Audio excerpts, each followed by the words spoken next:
الله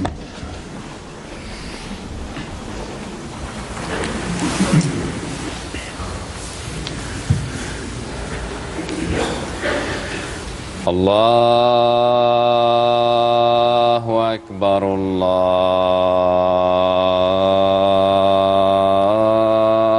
الله أكبر الله أكبر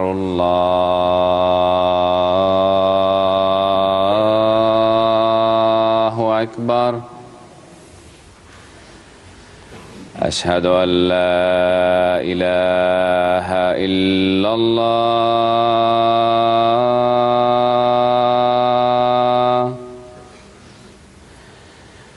أشهد أن لا إله إلا الله.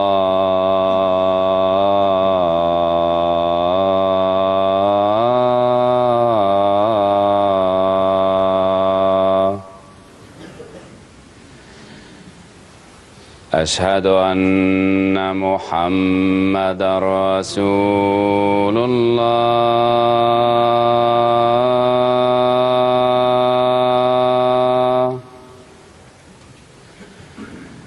أشهد أن محمدًا رسول الله.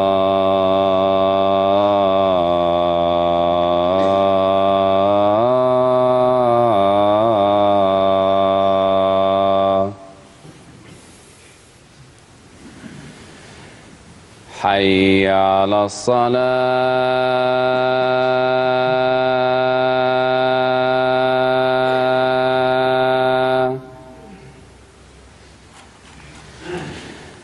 حي على الصلاة.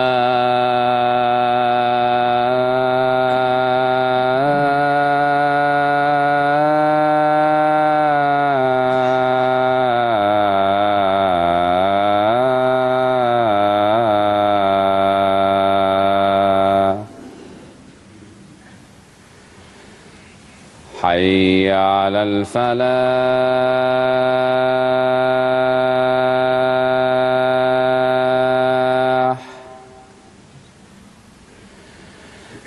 حي على الفلاح.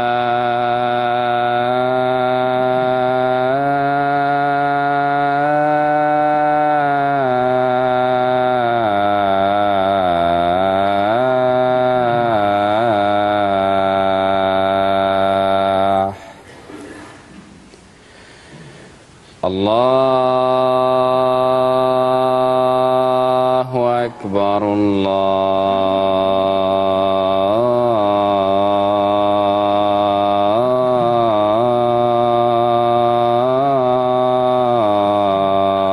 الله أكبر.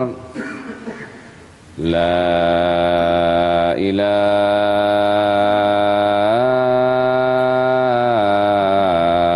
إلا الله.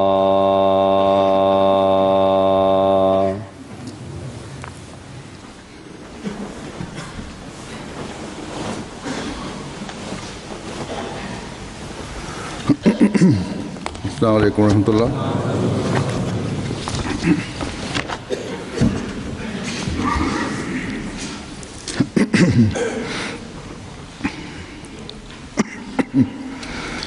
أشهد أن لا إله إلا الله وحده لا شريك له وأشهد أن محمدًا عبده ورسوله. أما بعد فأعوذ بالله من الشيطان الرجيم. بسم الله الرحمن الرحيم.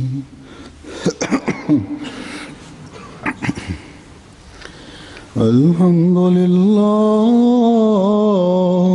رب العالمين الرحمن الرحيم مالك يوم الدين.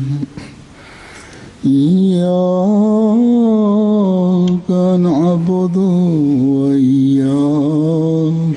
نستعين اهدنا الصراط المستقيم صراط الذين أنعمت عليهم غير المغضوب عليهم ولا الضالين.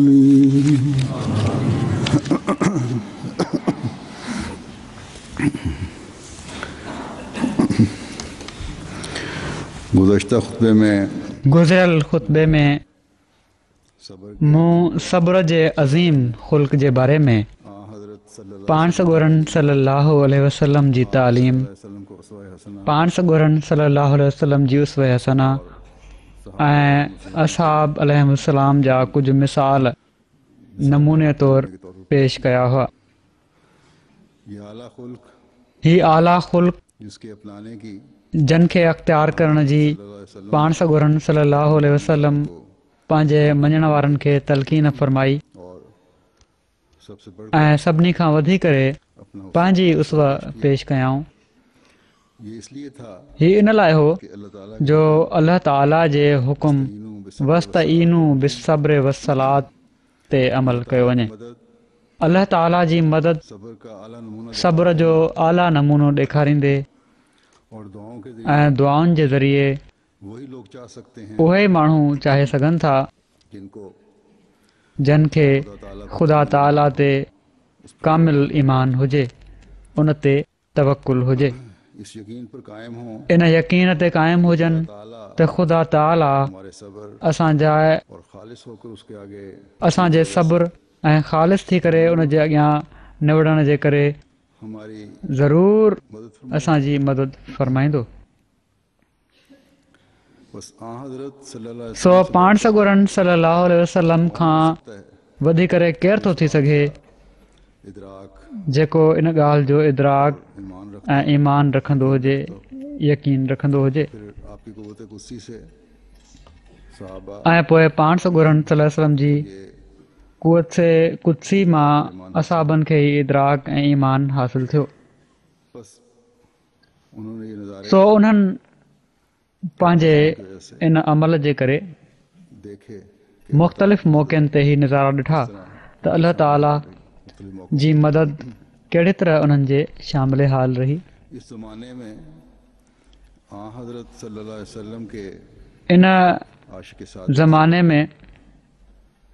इन ज़माने में पाण सॻोरन सल्लल्लाहु अलैहि वसल्लम जे आशिक़ सादिक़ खां वधी करे ॿियो केरु इन ॻाल्हि जो फ़हम ऐं इदराक रखी सघे थो त इस्तईनू बिस्सब्र वस्सलात जो रूह छा आहे। ऐं इहा ई ॻाल्हि हज़रत मसीह मौद अलैहिस्सलातु वस्सलाम पंहिंजे असहाब में पैदा करण जी कोशिशि फ़रमाई ऐं पैदा कयाऊं।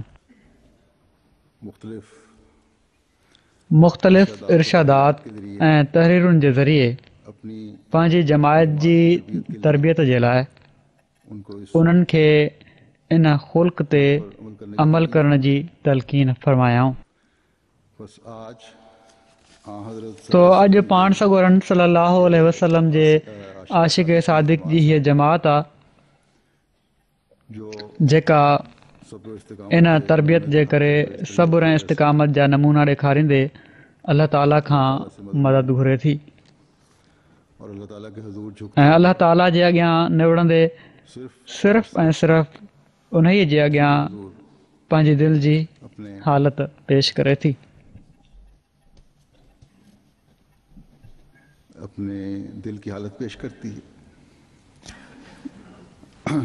ऐं हीअ सभु अमली रंग में असांखे हज़रत मसीह मौद अलैहिस्सलातु वस्सलाम करे ॾेखारियो आहे ऐं इन तरबियत जो इहो ई असरु हाणे ताईं जमायत में हलंदो पियो थो अचे त जमायत इन उसवा खे इन अहम ख़ुल्क़ खे क़ाइमु रखी वेठी आहे। हज़रत मसीह मौद अलैहिस्सलातु वस्सलाम खे पंहिंजी दावा खां बाद हर क़िस्म जी सख़्तियुनि मां गुज़रणो पियो, पर पाण न सिर्फ़ ख़ुदि हमेशह हौसले ऐं सब्र जो मुज़ाहिरो कयाऊं बल्कि पंहिंजे असहाब खे बि इहो ई चयाऊं त जेकॾहिं मूं सां ॻंढियल आहियो तो फिर वो त पोइ उहे नमूना क़ाइमु करणा पवंदा जंहिंजी उसवा पाण सॻुरनि सल्लल्लाहु अलैहि वसल्लम क़ाइमु फरमाई हुई और जिस पर चलते हुए ऐं जंहिं ते हलंदे सहाबा रिज़वानुल्लाह अलैहिम असहाब रिज़वानुल्लाह अलैहिम पंहिंजूं ज़िंदगियूं गुज़ारण जी कोशिश कई हुई। इस वक्त हिन वक़्तु मां तव्हांजे साम्हूं हज़रत मसीह हज़रत मसीह मौद अलैहिस्सलातु वस्सलाम जी ज़िंदगी जा कुझु वाक़िआ पेश कंदुसि जिस त कहिड़ी तरह आप अलैहिस्सलाम पाण अलैहिस्सलाम मुख़्तलिफ़ मौक़नि ते नंढियुनि नंढियुनि ॻाल्हियुनि खां वठी करे वॾियुनि ॻाल्हियुनि ताईं सब्र जो नमूनो ॾेखारियो। अपने मानने वालों को पंहिंजे मञण वारनि खे बि इन जी नसीहत कयाऊं और ऐं वॾी सख़्तीअ सां इन बारे में अमल करण जे लाइ फरमायाऊं अल्लाह ताला ऐं वॾी सख़्ती सां इन बारे में अमल करण जे लाइ फरमायाऊं। अलाह ताला हज़रत मसीह मौद अलैहिस्सलाम खे सौं सिधो बि मुख़्तलिफ़ वक़्तनि में इल्हामनि इन अहम ॻाल्हि जी तरफ़ तवजो ॾियाराई आहे त के सब्र और आला ऐं आला अख़लाक जो दामन हमेशह पकड़े रखिणो आहे दुश्मन ऐं तोड़े जहिड़ा बि हालात थी वञनि दुश्मन तोड़े जहिड़ियूं बि ज़लील ऐं घटिया हरकतूं करे जितने भी हीले और वसीले नुक़सान पहुचाइण जा तोड़े जेतिरा बि हीला ऐं वसीला तलाश कया वञनि ऐं अमलनि नुक़सान पहुचाए और इस्तिकामत का दामन तव्हांजो छूटना चाहिए। सब्र ऐं इस्तिकामत जो दामन कॾहिं बि छुटणु न घुरिजे। ये से अल्लाह ताला से मदद मांगते चले जाओ दुआउनि जे ज़रिए सां और अल्लाह ताला जी मदद घुरंदा वञो मदद के इंतजार में रहो। ऐं अल्लाह ताला जी मदद जे इंतज़ार में रहो। अल्लाह ताला जे बाननि ते इब्तिला ऐं आज़माइशूं अल्लाह ताला जी तरफ़ां ईंदियूं आहिनि ये बंदे उनको पर अल्लाह ताला जा उहे बाना उन्हनि खे अल्लाह जी ख़ातिर बर्दाश्त कंदा आहिनि। आप अलैहिस्सलाम ने इस जीअं त ब्राहीन अहमदिया में पाण अलैहिस्सलाम इन बारे में पंहिंजे हिकिड़े इल्हाम जो ज़िक्र फरमायो आहे। फितना तो उन जा लफ़्ज़ हीअं आहिनि फिर कमा सबरा उलुल त अल फितना तो हा हुना फस्बिर कमा सबरा उलुल अज़्म अला इन्नहा फितनतुम मिनल्लाहि लियुहिब्बा हुब्बन जम्मन हुब्बम मिनल्लाहि हुब्बम मिनल्लाहिल अज़ीज़िल अकरम फितना है अतान गैर मजज़ूज़ जैसे उलुल हिन हंधि फितनो आहे सो सबुर कर जीअं उलुल अज़्म माण्हुनि सबुर कयो। ये फितना खुदा की तरफ ख़बरदार थियो हीउ फितनो ख़ुदा जे तरफ़ां आहे जो कामिल त जीअं हू अहिड़ी मोहबत करे जेका कामिल मोहबत आहे जो निहायत उन ख़ुदा जी मोहबत जेको तमामु इज़त वारो ऐं तमामु बुज़ुर्ग आहे। इनके तार नहीं होता यानी कभी वो उहा बख़्शिश जंहिंजो कॾहिं बि इनक़ता नाहे थींदो यानी कॾहिं बि उहा ख़तमु नाहे थींदी। बस नबूवत के दावे से पहले भी बैत लेने से पहले भी सो नबूअत जी दावा खां बि पहिरियां जो आपको बैत वठण खां बि पहिरियां बल्कि शुरू में ई अल्लाह ताला खेनि सब्र जे आला ख़ुल्क़ जी जेका तलक़ीन फरमाई हुई इन जो इज़हार ऐं उन ते अमल संदन ज़िंदगीअ जे आख़िरी घड़ी ताईं जारी रहियो। मैं पेश करूंगा जंहिंजा कुझु मिसाल जहिड़ो कमु मूं चयो मां पेश कंदुसि। हज़रत शेख याक़ूब अली साहिब इरफ़ानी रज़ियल्लाहु ताला अन्हु फरमाइनि था त हिकु दफ़े 1898 में अपना एक मौलवी मोहम्मद हुसैन साहब पंहिंजो हिकिड़ो गारिन सां भरियल रिसालो हज़रत मसीह मौद अलैहिस्सलाम खे मोकिलियो। थाने के इलाकों में पंहिंजी रिपोर्ट में हू लिखनि था त मां 27 जुलाई 1898 जे अलहकम में इन जी कैफ़ियत खे दर्ज कयो। आज करीबन 30 साल हुए इन जी कैफ़ियत खे दर्ज करे छॾियो आहे। चवनि था त अॼु तक़रीबन 30 साल थिया आहिनि जॾहिं ज़ब्त नफ्स इन खे और तवज्जो इल्लाह पर गौर हज़रत मसीह मौद अलैहिस्सलाम जे हौसले ज़ब्त नफ़्स ऐं तवजो इल्लाह ते गौर कंदे पढ़ां थो त मुंहिंजनि अखियुनि मां बेअख़्तियार ॻोढ़ा निकिरी था वञनि। बेतहाशा जो गालियों से भरा हुआ रसाला था तमामु घणनि गारियुनि सां भरियल जेको रिसालो हुयो पाण अलैहिस्सलाम उन जे जवाब में पूरे हिल्म ऐं हौसले ऐं सब्र ऐं तहमुल जो इज़हार कयो। वकारी को कोई संदन जुम्बिश न दे सकता सुकून ऐं कौन तो भी कोह वकारी खे का शइ जुम्बिश न पई ॾेई सघे। वॾी पुरसुकून तबियत हुई वॾी बावकार तबियत हुई और यानी अहिड़ी तरह जो जीअं को जबल हुजे समर का ॼण त यानी गोया हू हिकिड़ी अज़ीम शख़्सियत हुआ।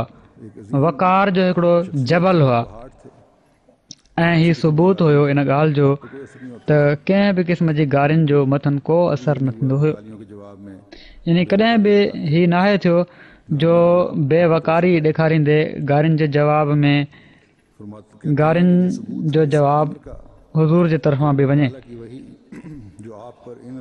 फरमाइनि था त हीउ सबूत हुयो इन ॻाल्हि जो त ख़ुदा ताला जी वही जेका मथनि हिननि लफ़्ज़नि में नाज़िल थी हुई त फ़स्बिर कमा सबर उलुल अज़्म मिनर रसुल फिल हक़ीक़त ख़ुदा ताला जे तरफ़ां हुई ऐं उन ई ख़ुदा उहो ख़ारिक़ आदत ऐं फ़ोकुल फितरत सब्र ऐं हौसलो खे अता फ़रमायो हुयो जेको उलुल अज़्म रसूलनि खे ॾिनो वेंदो आहे।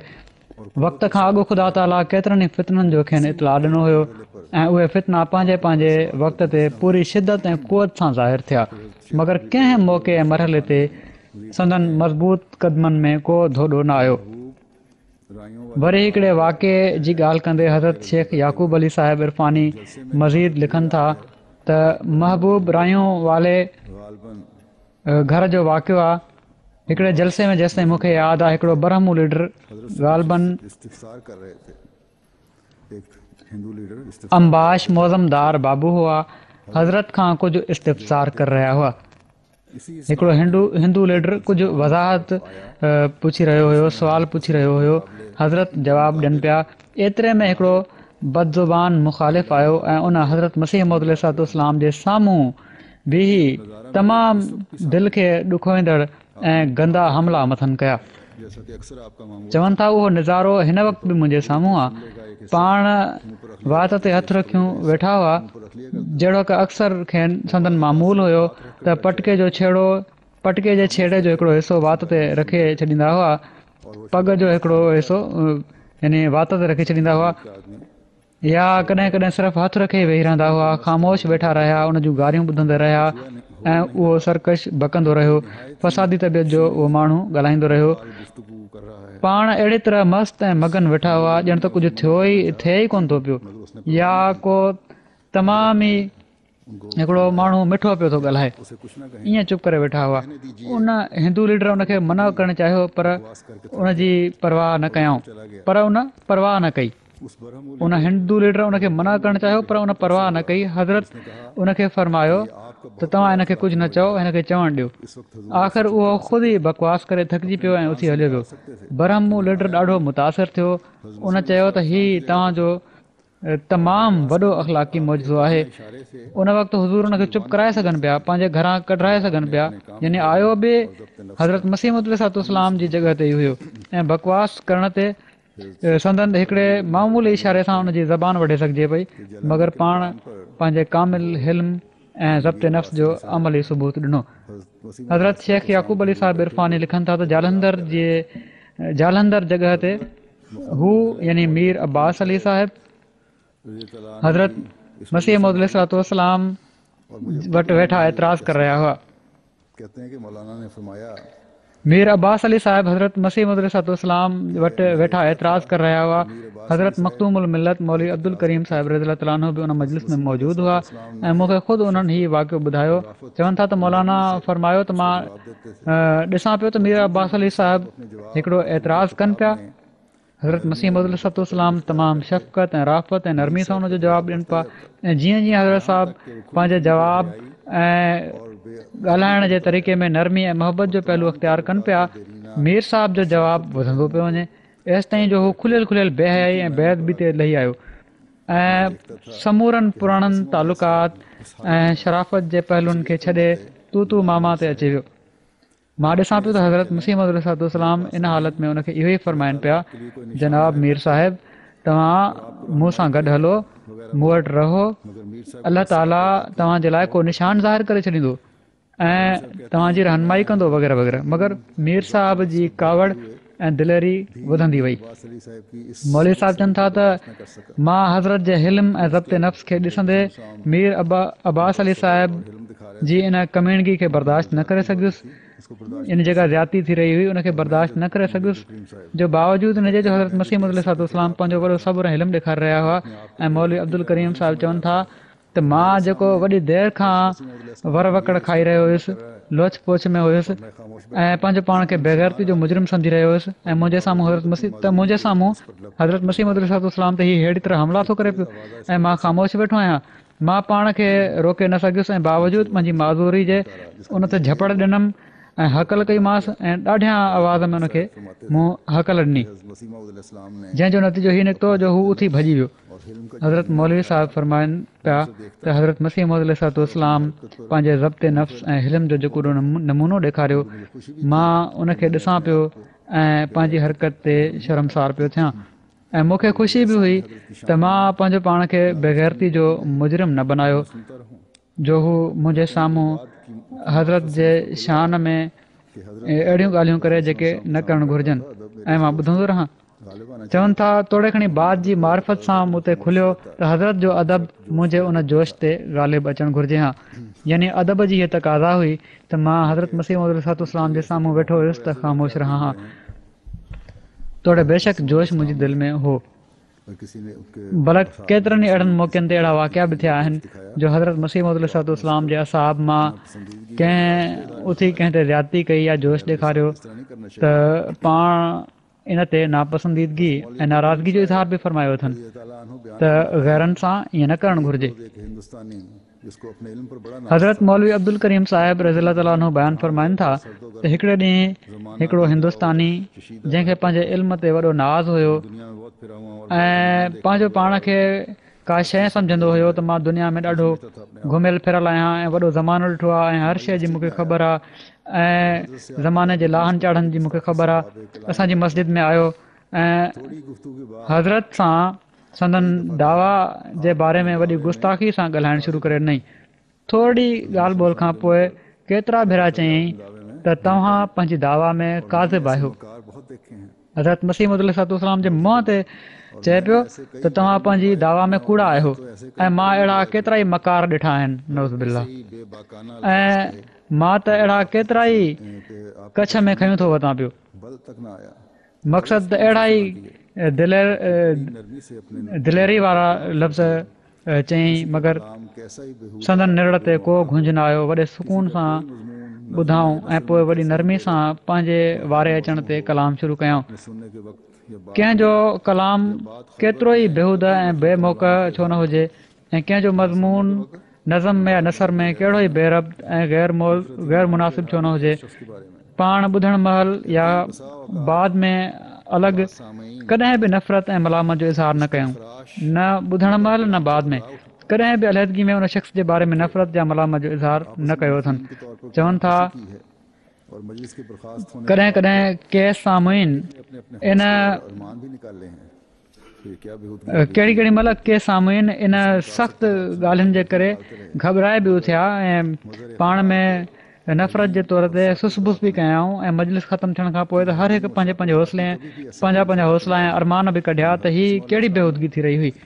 यानी जेके बि कावड़ जूं ॻाल्हियूं पाण में करे सघनि पिया उहे कावड़ कढंदा रहिया, मगर मज़हर ख़ुदा जे हलीम ऐं शाकिर ज़ात कॾहिं बि को अहिड़ो इशारो किनायो न कयो। यानी हज़रत मसीह मौद अलैहिस्सलाम इशारतनि कॾहिं बि ॻाल्हि न कई त केरु मूंखे छा चई वियो हुयो। वरी शेख याक़ूब अली साहिब इरफ़ानी रज़ियल्लाहु ताला अन्हु इहे बयानु फरमाइनि था त 29 जनवरी 1904 जो वाक़ियो आहे त हज़रत मसीह मौद अलैहिस्सलाम जे साम्हूं हिकिड़ी गारियूं ॾियण वारी अख़बार जी ॻाल्हि थी त फलाणी अख़बार जेका आहे ॾाढियूं गारियूं थी ॾे। पाण फरमायाऊं सब्र करणु घुरिजे, इन्हनि गारियुनि सां छा थी वेंदो। पाण फरमायाऊं त अहिड़ो ई पाण सॻुरन सलम जे वक़्त जा माण्हू पाण सॻुरन सलम जी मज़म्मत कंदा हुआ ऐं खेनि नौज़ बिल्ला मुज़म्मम चवंदा हुआ त पाण सॻुर सलम खिली फरमाईंदा हुआ त मां इन्हनि जी मज़म्मत खे छा कयां, मुंहिंजो नालो त अलाह ताला मुहम्मद रखियो आहे सल्लल्लाहु अलैहि वसल्लम। फरमाइनि था त अहिड़ी तरह अलाह मूंखे मोकिलियो आहे ऐं अलाह ताला मूंखे ऐं मुंहिंजे बारे में फरमायो आहे यहमदुक अल्लाह मिन अर्शिही, यहमदुक अल्लाह मिन अर्शिही, यानी अल्लाह पंहिंजे अर्श तां तुंहिंजी हमद थो करे, तुंहिंजी तारीफ़ थो करे ऐं हीअ वही बराहीन अहमदिया में मौजूदु आहे।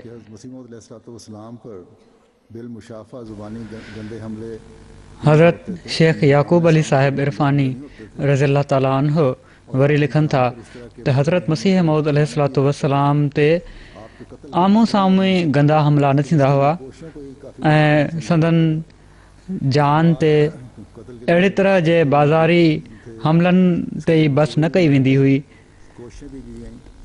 संदन क़त्ल जी फ़तवाउनि ऐं मनसूबनि ते पोइ इन जे लाइ क्वेश्चन खे ई सिर्फ़ु काफ़ी न सम्झियो वेंदो हुयो। क़त्ल जूं फ़तवाऊं बि मौजूदु हुयूं, उन जे लाइ मनसूबा बि ठाहिया विया, कोशिशूं बि कयूं वयूं ऐं सिर्फ़ु इहो ई न बल्कि अख़बारनि ऐं ख़तनि में बि गारियुनि जो वसकारो कयो वेंदो हुयो ऐं पोइ सिर्फ़ु इन ई ते बस न कंदा हुआ। अहिड़ा ख़त अमूमन बेरंग खेनि मोकिलिया वेंदा हुआ, यानी जंहिं ते टिकली न लॻाई वेंदी हुई। टपाल ज़रिए ख़त मोकिलिया वेंदा हुआ ऐं टिकली न लॻाई वेंदी हुई। जेकॾहिं टिकली न लॻल ख़त अचे त जेको ख़त वसूल कंदो आहे उहो इन टिकली जा जेका पोस्टल स्टैम्प आहे उन जा पैसा अदा कंदो आहे। सो माण्हू अहिड़ी तरह बिना टिकली लॻाए ख़त मोकिले छॾींदा हुआ ऐं उन जा पैसा बि पोइ पाण वटां वसूल करण वारे खे ॾियणा पवंदा हुआ, यानी हज़रत मसीह मौद अलैहिस्सलातु वस्सलाम उन जी अदायगी कंदा हुआ। चवनि था त ख़ुदा जो बरगुज़ीदो उन्हनि ख़तनि खे उहा टिकली पाण भरे उहो वसूल कंदो हुयो ऐं जॾहिं खोलींदो हुयो त उन्हनि में शुरू खां आख़िर ताईं ख़राब ऐं फुहिश गारियुनि खां सवाइ ॿियो कुझु न हूंदो हुयो। पाण उन्हनि तां मथाछरो गुज़री वेंदा हुआ ऐं उन्हनि शरीरनि ऐं शौक़ तबियतुनि वारनि जे लाइ दुआ करे उन्हनि जा ख़त हिकिड़ी थैली में विझी छॾींदा हुआ। मौलवी मोहम्मद हुसैन बटालियो उन्हनि ॾींहंनि में पंहिंजी मुखालफ़त में हद खां वधियल हुयो ऐं उन पंहिंजनि गारियुनि खे काफ़ी न सम्झी सादुल्ला लुधियानवी, जाफ़र टली ऐं किन ॿियनि गुस्ताख़ माण्हुनि खे पंहिंजो साथी ऐं मुआविन बणाए छॾियो हुयो ऐं हू हर क़िस्म जी इहानत कंदा हुआ, मगर ख़ुदा जे बरगुज़ीदे खे उनजो मिठो कलाम इन्नी मुहीनुम मन अराद इहानत क तसली ॾींदो हुयो ऐं कामिल सब्र सां उन्हनि गंदी तहरीरुनि तां गुज़री वेंदा हुआ। हिकु दफ़े 1898 में मौलवी मोहम्मद हुसैन साहिबु पंहिंजो हिकिड़ो गारियुनि सां भरियल रिसालो हज़रत मसीह मौद अलैहिस्सलातु वस्सलाम खे मोकिलियो। हू लिखनि था त मां 27 जुलाई 1898 जे अलहकम में हुनखे दर्ज कयो आहे। चवनि था त अॼु बि 30 सालनि खां बाद हज़रत मसीह मौद अलैहिस्सलातु वस्सलाम जे हौसले ऐं ज़ब्त नफ़्स ऐं तवज्जो अल्लाह ते गौर कंदे पढ़ां थो त मुंहिंजी अखियुनि मां बेअख्तियार ॻोढ़ा निकिरी था वञनि। उन्हनि अॻिते शेर लिखियो आहे, दिल में एक दर्द उठा आंखों में आंसू भराए, बैठे बैठे क्या जानिए हमें क्या याद आया। यानी दिलि में हिकिड़ो सूर उथियो ऐं अखियुनि में ॻोढ़ा तरी आया, वेठे वेठे छा ख़बर त असांखे छा यादि अची वियो। पुराणा वाक़िया यादि करे चवनि था त हाणे बि मूंखे रोअणु अची थो वञे। लिखनि था त 25 जुलाई 1898 जो वाक़ियो आहे, जॾहिं त हिकिड़ो शख़्स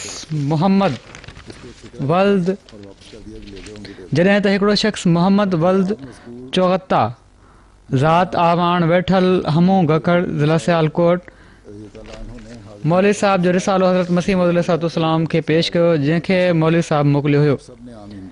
पाण उहो रिसालो आणण वारे कासिद खे उन ते हिकिड़ो फ़िक्रो लिखी वापसि करे छॾियऊं ऐं उहो ई उनजो जवाबु हुयो। मौलवी मोहम्मद हुसैन जो जेको रिसालो खणी हिननि ॾांहुं आयो हुयो उन ते फ़िक्रो लिखियईं, यानी उन ते हिकिड़ो फ़िक्रो लिखियऊं ऐं वापसि करे छॾियऊं त खणी वञे ऐं उन्हनि खे वापसि ॾे। ऐं जवाबु मज़कूर मौलाना मौलवी अब्दुल करीम साहिब रज़ियल्लाहु तआला अन्हु हाज़रीन खे पढ़ी ॿुधायो। यानी जेको हुज़ूर उन जे रिसाले ते मथां लिखी मोकिलियो उहो मौलवी साहिबु उते मजलिस में पढ़ी ॿुधायो ऐं सभिनी आमीन चई। हज़रत मसीह मौद अलैहिस्सलातु वस्सलाम जो जवाबु इहो हुयो त रब्बे इनकान हाज़िर रोजलो सादिकन फ़ी क़ौलिही फ़अक्रिम हो व इनकान काज़िबन फ़ख़ुज़ हो आमीन। उहो ख़त जेको हज़रत मसीह मौद अलैहिस्सलातु वस्सलाम खे मज़मून लिखी मोकिलियईं उन ते पाण ई जवाबु ॾेई मोकिले छॾियऊं त मुंहिंजा रब, जेकॾहिं हीउ शख़्स पंहिंजे हिन कौल में जेको हिन किताब में लिखियो आहे सचो आहे त तूं इनखे मुअज़्ज़ज़ ऐं मुकरम बणाए छॾ ऐं जेकॾहिं कूड़ो आहे त तूं पाण ई इन खां मुआवज़ो कर ऐं इन कूड़ जे करे इन खे पकड़ आमीन इन खां वधीक का ॻाल्हि न कयूं हज़रत मिर्ज़ा बशीर अहमद साहिब रज़ी ताला फरमाइनि था त मूंखे चौधरी हाकिम अली साहिब ॿुधायो त हिकु दफ़ो हज़रत साहिब वॾी मस्जिद में को लेक्चर या ख़ुतबो ॾेई रहिया हुआ त हिकिड़ो सिख मस्जिद में घिरी आयो ऐं साम्हूं बीही हज़रत साहिब खे ऐं संदनि जमायत खे सख़्तु गंदियूं ऐं फ़ोश गारियूं ॾियणु लॻो ऐं अहिड़ो शुरू थियो जो बसि चुप ई न पियो करे मगर हज़रत साहिब ख़ामोशी सां ॿुधंदा रहिया उन वक़्तु किन तबियतुनि में एॾो जोश हुयो जो हज़रत साहिब जी इजाज़त हुजे हा त उते ई उनखे टुकड़ा टुकड़ा करे छॾिना मगर हुज़ूर जे ड्रिज जे करे सभई ख़ामोश हुया आख़िर जॾहिं उनजी फ़ोश ज़बानी जी हद थी वई त हज़रत साहिब फरमायो त ॿ माण्हू इनखे आराम सां पकिड़े मस्जिद मां ॿाहिरि कढी छॾियो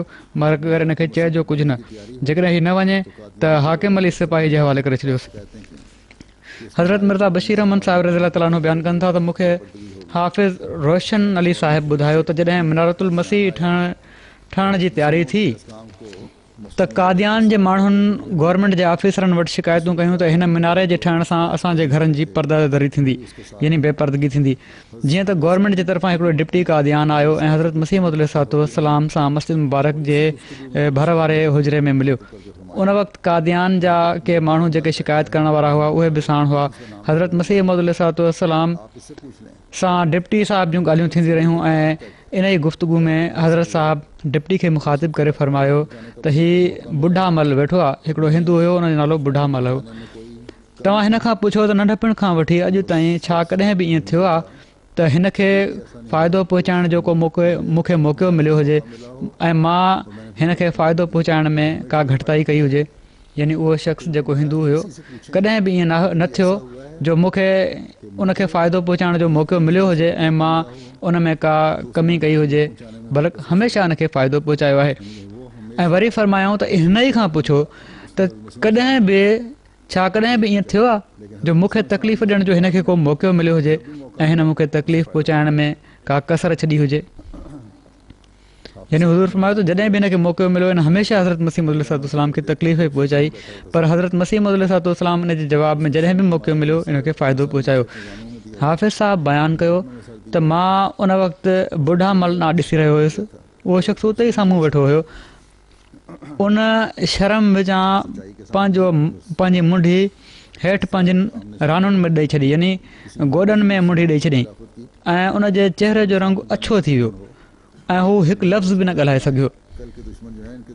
सचाई जे साम्हूं जेकॾहिं अहिड़ी तरह आम्हूं साम्हूं थी वञिजे त कंहिं में शराफ़त जी जेकॾहिं हल्कड़ी बि का रमक हुजे बेशक नुक़सानु पहुचाइण वारो दुश्मन ई हुजे त उहो हिकु लफ़्ज़ बि ॻाल्हाए न सघंदो अॼुकल्ह जा जेके दुश्मन आहिनि उन्हनि जा अख़लाक त बिल्कुलु ई तबाह बर्बाद थी विया आहिनि उन्हनि में टके जी बि शराफ़त जी रमक नाहे रही हज़रत शेख याक़ूब अली साहिब इरफ़ानी रज़ी अलाह ताला अन्हु फरमाइनि था त 13 फरवरी 1903 में हिकिड़ो डॉक्टर साहिबु लखनऊ मां आयो बकौल उन्हनि जे हू बगदादिल असुल हुयो ऐं वॾे वक़्त खां लखनऊ में रहे पियो उन हीउ बि बयानु कयो त कुझु माण्हुनि उन्हनि खे हज़रत मसीह मौद अलैहिस्सलाम जी ख़िदमत में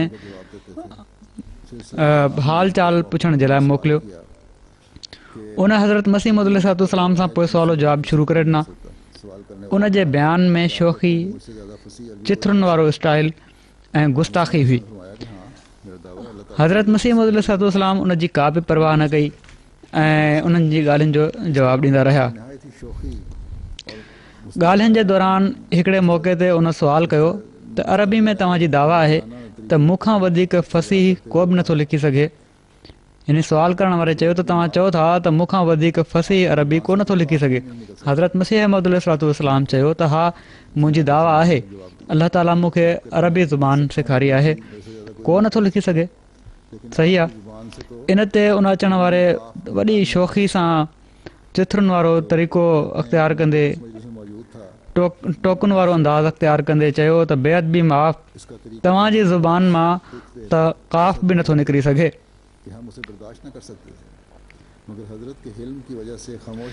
उन अॻियां हज़रत मसीह मौद अलैहिस्सलाम खे जवाबु ॾिनो त तव्हां चओ था त मूंखे तमामु सुठी अरबी अचे थी सुठी अरबी लिखी सघां थो मूंखां वधीक को बि नथो लिखी सघे पर तव्हां त काफ़ बि नथा चई सघो पंहिंजी ज़ुबान सां सही तरह शेख साहिबु चवनि था त मां ख़ुदि उन मजलिस में मौजूदु हुयुसि ऐं उनजो बयानु करण जो तरीक़ो अहिड़ो तकलीफ़ ॾींदड़ हुयो, अहिड़ो तकलीफ़ पहुचाए पियो जो असां हुनखे बर्दाश्त न पिया करे सघूं, मगर हज़रत जे हिल्म जे करे ख़ामोश वेठा हुआसीं।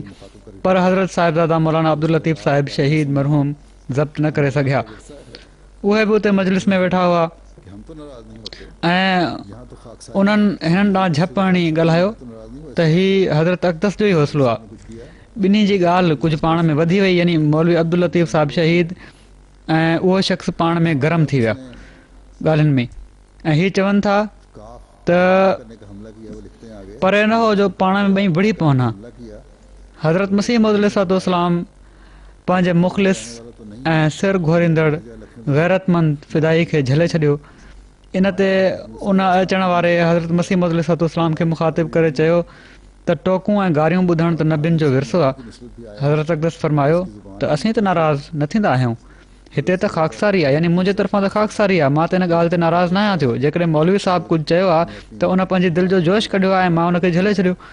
हू अॻियां लिखनि था त जॾहिं उन काफ़ न अदा करण जो हमिलो कयो त हज़रत अक़दस फरमायो त हज़रत अक़दस फरमायो त लखनऊ जो रहण वारो त मां न आहियां जो मुंहिंजो लहजो लखनवी हुजे, मां त पंजाबी आहियां।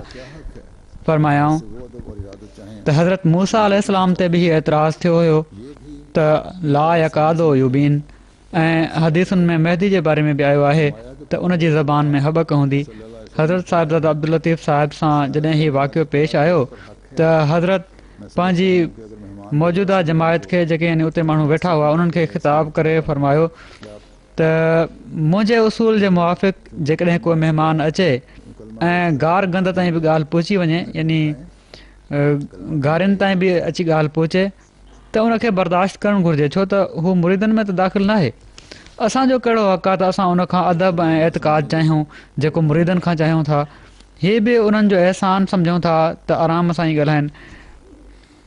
फरमाइनि था त पैगम्बर ख़ुदा सल्लल्लाहु अलैहि वसल्लम फरमायो आहे त ज़ियारत करण वारे जो तो ते हक़ आहे। मां सम्झां थो त जेकॾहिं महिमान खे थोरो बि रंज थिए त उहो मासियत में दाख़िल आहे, यानी नाफ़रमानी में, गुनाह में दाख़िल आहे।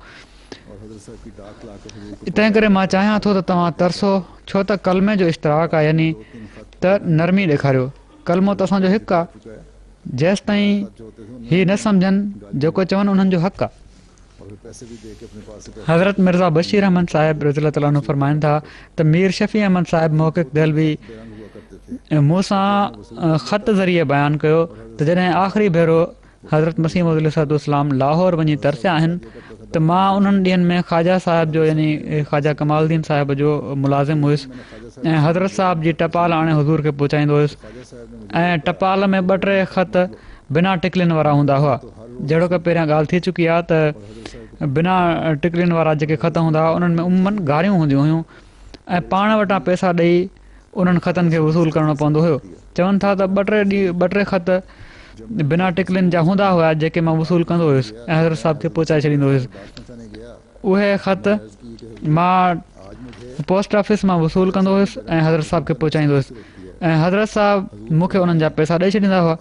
हिकिड़े ॾींहुं मां ख़्वाजा साहिब जे साम्हूं बिना टिकलियुनि वारा ख़त वसूल कया त ख़्वाजा साहिब मूंखे झलियो त अहिड़ा ख़त न वठि। मूं चयो त मां त रोज़ानो वठंदो आहियां ऐं हज़रत साहिब खे पहुचाईंदो आहियां ऐं हज़रत मूंखे कॾहिं बि न आहे झलियो, मगर इन ते बि मूंखे ख़्वाजा साहिब सख़्ती सां झले छॾियो त हीअ बिना टिकलियुनि वारा ख़त न आहिनि वठणा।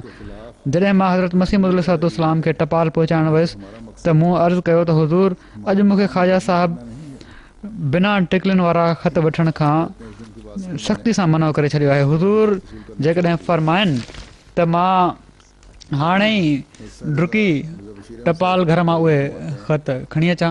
हज़रत साहिब मुस्कुराया ऐं फरमाइण लॻा त इन्हनि बिना टिकलियुनि वारनि ख़तनि में सवाइ गारियुनि जे ॿियो कुझु बि न हूंदो ऐं हीअ ख़त गुमनाम हूंदा आहिनि, नालो बि न लिखियलु हूंदो। जेकॾहिं हीअ माण्हू पंहिंजो पतो लिखी छॾनि त असीं उन्हनि खे सम्झाए सघूं, मगर शायदि हीअ माण्हू डिॼनि था त असां इन्हनि जे ख़िलाफ़ु कानूनी कार्रवाई न कयूं। हालांकि असांजो कमु केस करणु न आहे। चवनि था उन ॾींहं खां पोइ मां उहे बिना टिकलियुनि वारा ख़त वसूल करणु छॾे न। हज़रत साहिबज़ादा मिर्ज़ा बशीर अहमद साहिब तरीफ़ फरमाइनि था त रसूल बीबी साहिबा बेवा हाफ़िज़ हामिद अली साहिब मौलवी अब्दुर्रहमान साहिब जट जे वास्ते सां, मौलवी अब्दुर्रहमान साहिब जट मौलवी फाज़िल जे वास्ते सां मूं सां बयानु कयो त बाज़ दफ़ा मिर्ज़ा निज़ामुद्दीन जे तरफ़ां को रज़ील माण्हू इन ॻाल्हि ते मुक़ररु कयो वेंदो हुयो त हू हज़रत मसीह मौद अलैहिस्सलाम खे गारियूं ॾिए। उन्हनि जा सौट हुआ जेके इस्लाम खां बि थिड़ियल हुआ, उहे कंहिंखे मुक़ररु कंदा हुआ त हज़रत मसीह मौद अलैहिस्सलाम खे गारियूं ॾियो। जीअं त कॾहिं कॾहिं ईअं थियो जो सॼी राति उहो शख़्स गारियूं ॾींदो रहियो जंहिंखे मुक़ररु कयो वियो आहे, उहो हुज़ूर जे घर जे साम्हूं बीठो आहे ऐं सॼी राति ॾाढियां आवाज़ में गारियूं ॾींदो पियो थो वञे। ऐं जॾहिं शहरी जो टाइम थींदो हुयो त हज़रत मसीह मौद अलैहिस्सलाम ॾाॾी साहिबा खे चवंदा हुआ त हाणे हिनखे खाइण लाइ कुझु ॾियो, छो जो सॼी राति गारियूं ॾेई ॾेई थकिजी पियो हूंदो, हिन जो गलो ख़ुश्क थी वियो हूंदो। चवनि थियूं त मां हज़रत साहिब खे चवंदी हुयसि त अहिड़े निभागे खे कुझु न आहे ॾियणो, त पाण फरमाईंदा हुआ त जेकॾहिं असां का बुराई कंदासीं त ख़ुदा ॾिसे थो ऐं असांजे तरफ़ां का ॻाल्हि न थियणु घुरिजे। मौलवी अब्दुल करीम साहिब रज़ियल्लाहु ताला अन्हु बयानु कनि था त मजलिस में पाण कंहिं बि दुश्मन जी ॻाल्हि न कंदा हुआ ऐं जेकॾहिं कंहिं तहरीक सां ॻाल्हि अची बि वञे त ख़राबु नाले सां यादि न कंदा हुआ। पहिरियों त मजलिस में कंहिं दुश्मन जी ॻाल्हि ई न कंदा हुआ ऐं जेकॾहिं ॻाल्हि अची बि वञे त कॾहिं बि ईअं नाहे थियो जो उनखे कंहिं ख़राबु नाले सां सॾियो हुजनि। हीउ हिकिड़ो बयन वाज़े सबूत आहे त संदन दिलि में का साड़ण वारी बाहि कान्हे, न त जहिड़ी तरह जी तकलीफ़ क़ौम ॾिनी आहे ऐं जेको वर्ताव मौलवियुनि कयो आहे, जेकॾहिं पाण उनखे वाक़ई हिकिड़े दुनियादार वांगुरु महसूसु कनि हा त ॾींहुं राति उन में ॻरंदा रहनि हा उन सोच में ऐं वर वकड़ ॾेई वरी उन्हनि जी ॻाल्हि हर हर विच में आणनि हा, यानी पिया उन्हनि जी ॻाल्हि कनि हा ऐं अहिड़ी तरह हवास परेशान थी वञनि हा ऐं कारोबार में ख़लल अची वञे हा, यानी कमु करण में हिकिड़ो ख़लल अची वञे हा। ज़टली जहिड़ो गारियूं ॾियण वारो अरब जा मुशरिक बि हुज़ूर सैयद सरवर आलम सल्लल्लाहु अलैहि वसल्लम जे साम्हूं न आणे सघिया, मगर मां ख़ुदा ताला जो कसम खणी चवां थो त हीउ नापाक टाइम टेबल में को बि कॾहिं बि ख़लल न विझी सघियो।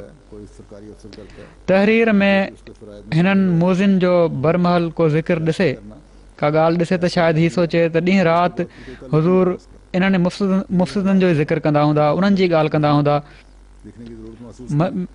मतिलबु त जेकॾहिं कॾहिं तहरीर में कंहिं ॻाल्हि में इन्हनि माण्हुनि जो ज़िक्र करे छॾियऊं त शायदि इहो को सोचे त ॾींहुं राति शायदि इन्हनि माण्हुनि जो ई पाण संदन दिलि में ख़्यालु हूंदो, तॾहिं त हीअ किताबनि में ॻाल्हि अची वई आहे। चवनि था न ईअं कॾहिं बि न आहे थियो, बल्कि हिकिड़े जज वांगुरु जेको हिकिड़ी हवाले कयल ड्यूटी मां फ़ारिग़ थी पोइ कंहिंजी डिग्री या डिसमिस या सज़ा सां को तालुक़ु न रखंदो, त हू त अहिड़ी तरह कंदा हुआ त जहिड़ी तरह हिकिड़ो जज कंदो आहे या को सरकारी ऑफिसर कंदो आहे त जेको बि उनजे फ़र्ज़नि में शामिलु आहे कमु उहो फ़ैसिलो करे छॾियईं ऐं पोइ उनखां बाद उनजो को उन सां तालुक़ु न आहे हूंदो। इहो ई हाल हुज़ूर जो हुयो, किताब में लिखणो हुयो, लिखण जी ज़रूरत महसूसु कयूं, लिखी छॾियऊं, पर हीअ न त पोइ मजलिसुनि में महफ़िलुनि में उनजी ॻाल्हि हलंदी रहे।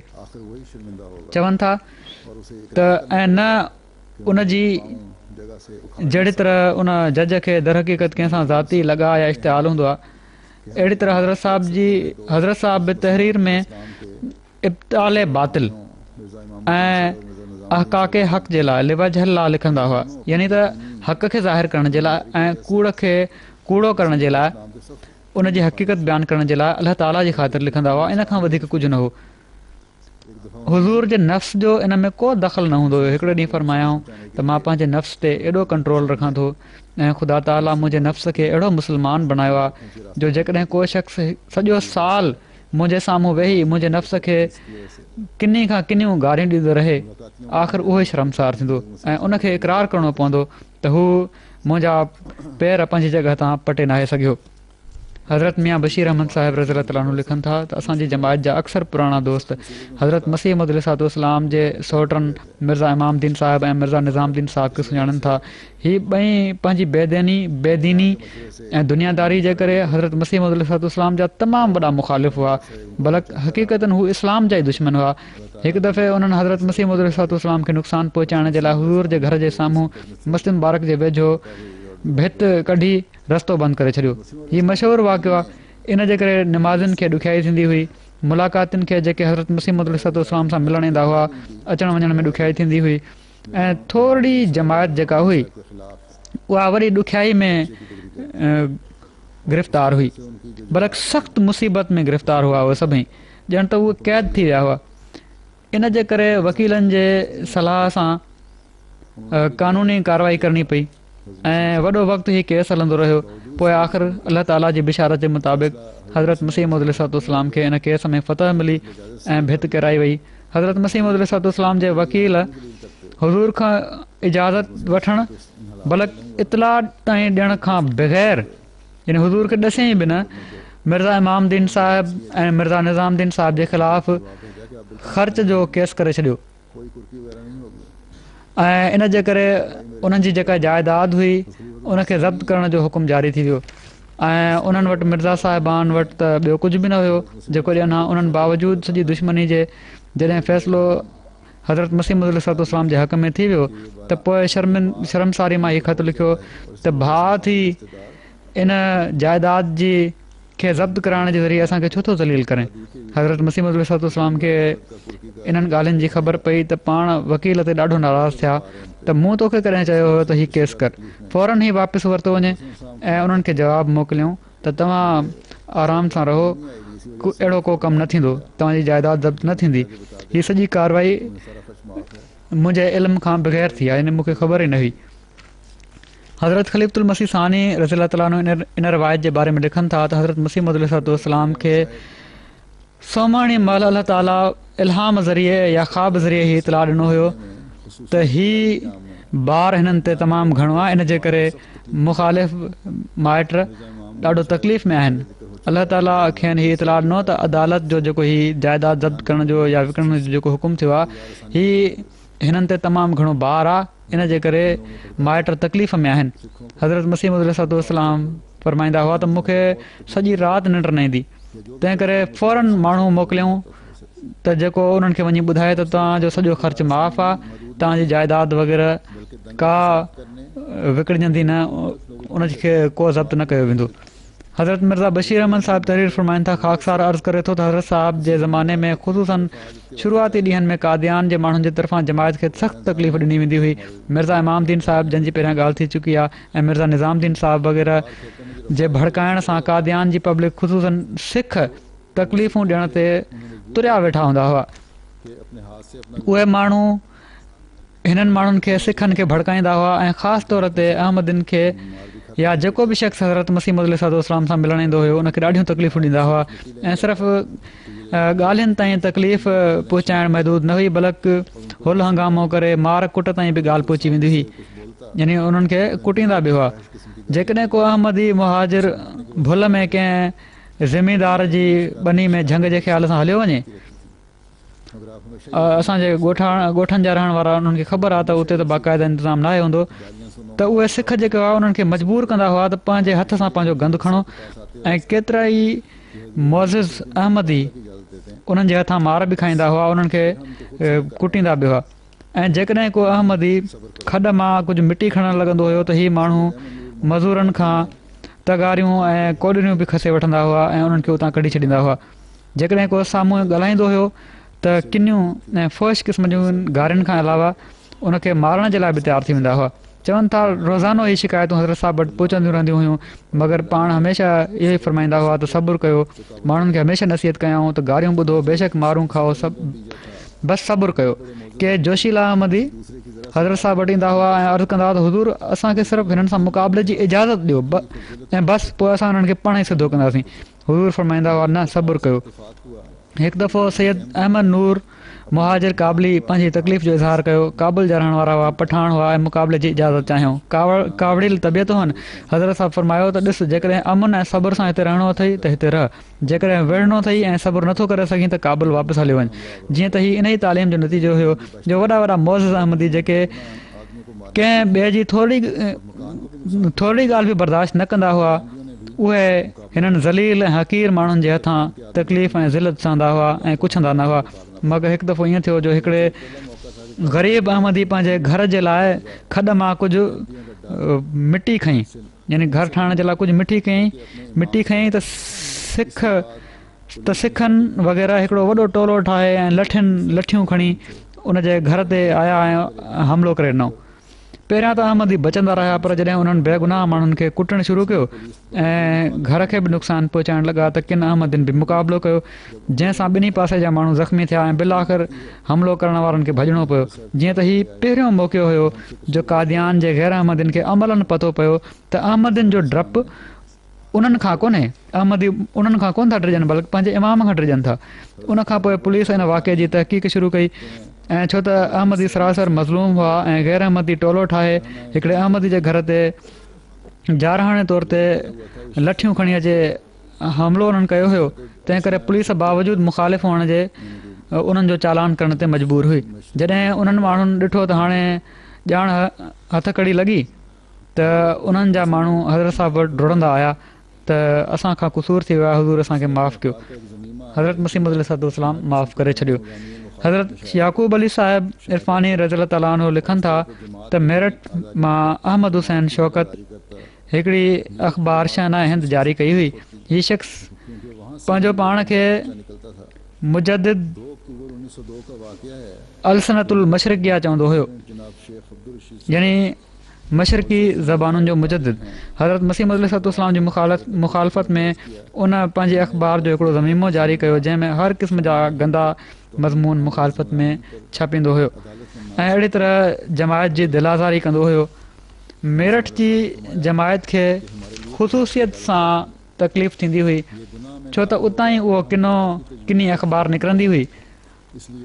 2 अक्टूबर 1902 जो वाक़ियो आहे त मेरठ जी जमायत जे प्रेसिडेंट जनाब शेख अब्दुल रशीद साहिब, जेके हिकिड़ा मौज़ ज़मींदार ऐं वापारी आहिनि, वेठा हुआ। हज़रत अक़दस जी ख़िदमत में अर्ज़ु कयई त मूं इरादो कयो आहे त ज़मीमा शहना हिंद जे तौहीन आमेज़ मज़मूननि ते अदालत में केस कयां। हज़रत मसीह मौद अलैहिस्सलाम फरमायो त असांजे लाइ ख़ुदा जी अदालत काफ़ी आहे। हीउ गुनाह में दाख़िल थींदो जेकॾहिं असां ख़ुदा जी तजवीज़ ते तक़दुम कयूं। तंहिं करे ज़रूरी आहे त सब्र ऐं बर्दाश्त खां कमु वठो, छो त अहिड़ो गंदो लिटरेचर हुयो जो जेके माण्हू गंदगी जे लिहाज़ खां उन लिटरेचर खां वाक़िफ़ आहिनि उहे चवंदा त इन ते ज़रूरु केस हुअणु घुरिजे। पोइ हज़रत मिर्ज़ा बशीर अहमद साहिब हज़रत मसीह मौद अलैहिस्सलाम जी हिकिड़ी नसीहत जेका पाण पंहिंजी जमायत खे कयाऊं लिखनि था। मुफ़्ती मोहम्मद सादिक साहिब मूंसां बयानु कयो त हिकु दफ़ो मियां अलादीन साहिब उर्फ़ फिलासफ़र, जंहिंजी ज़ुबान अहिड़ी हुई जो तकलीफ़ूं ॾींदी हुई, मौलवी अब्दुल करीम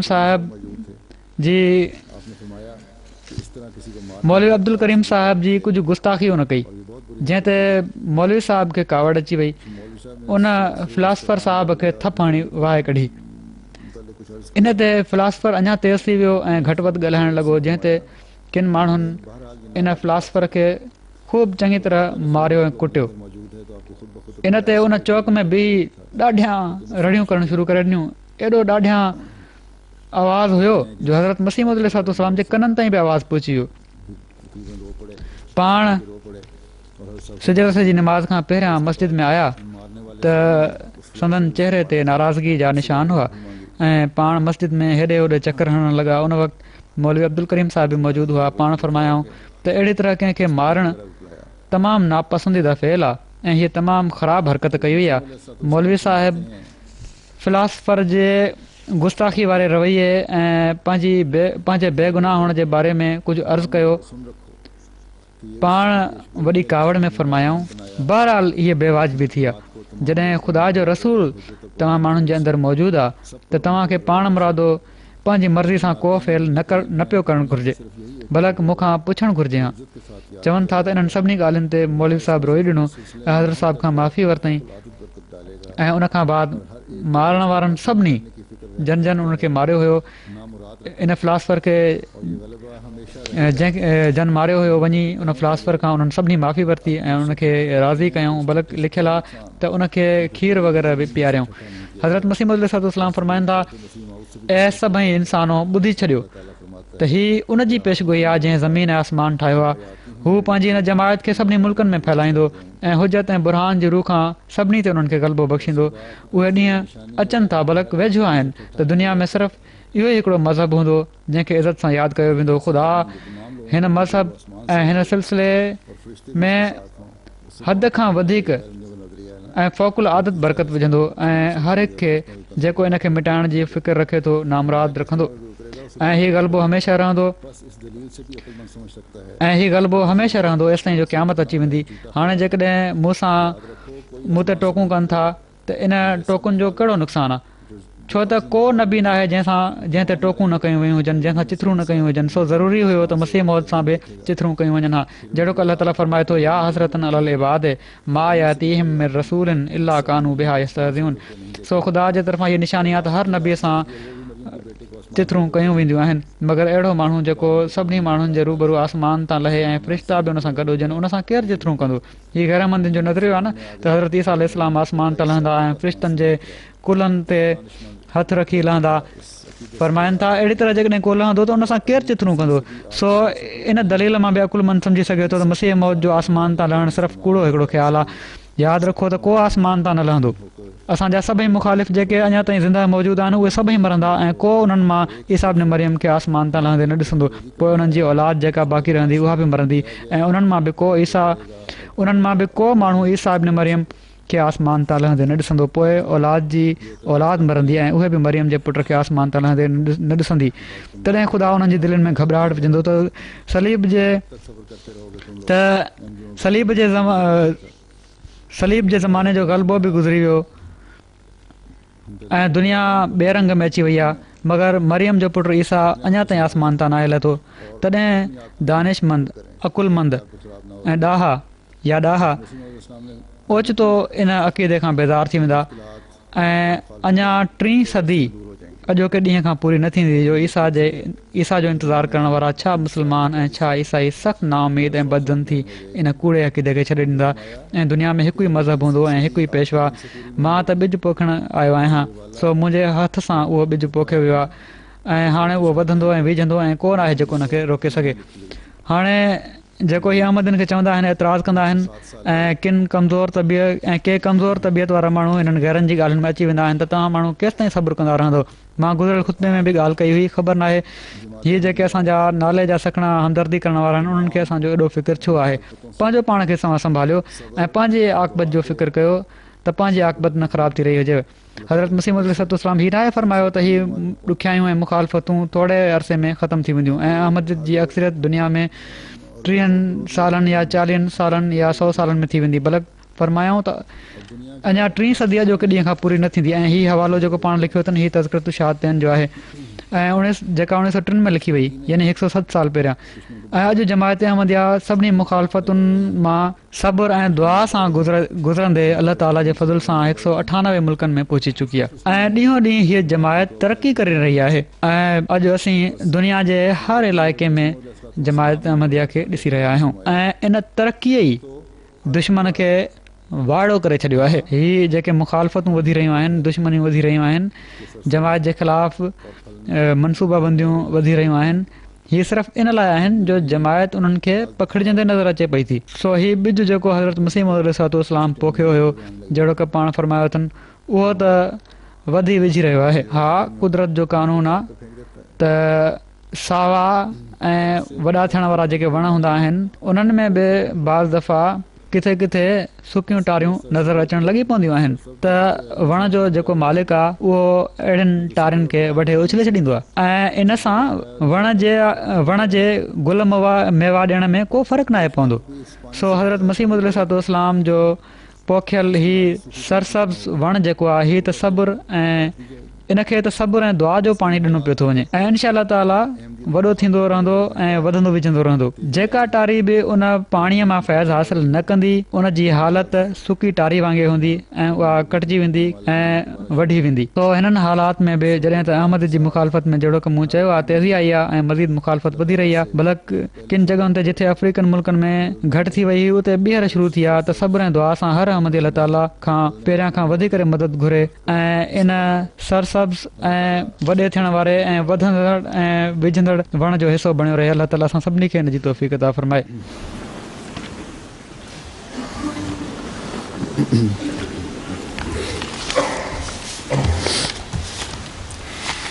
अल्हम्दुलिल्लाह الحمد لله نحمده ونستعينه ونستغفره ونؤمن به ونتوكل عليه ونعوذ بالله من شرور أنفسنا ومن سيئات أعمالنا من يهده الله فلا مضل له ومن يضلل فلا هادي له ونشهد أن لا إله إلا الله ونشهد أن محمدا عبده ورسوله عباد الله رحمكم الله إن الله يأمر بالعدل والإحسان وإيتاء ذي القربى وينهى عن الفحشاء والمنكر والبغي يعظكم لعلكم تذكرون اذكروا الله يذكركم وادعوه يستجب لكم ولذكر الله أكبر.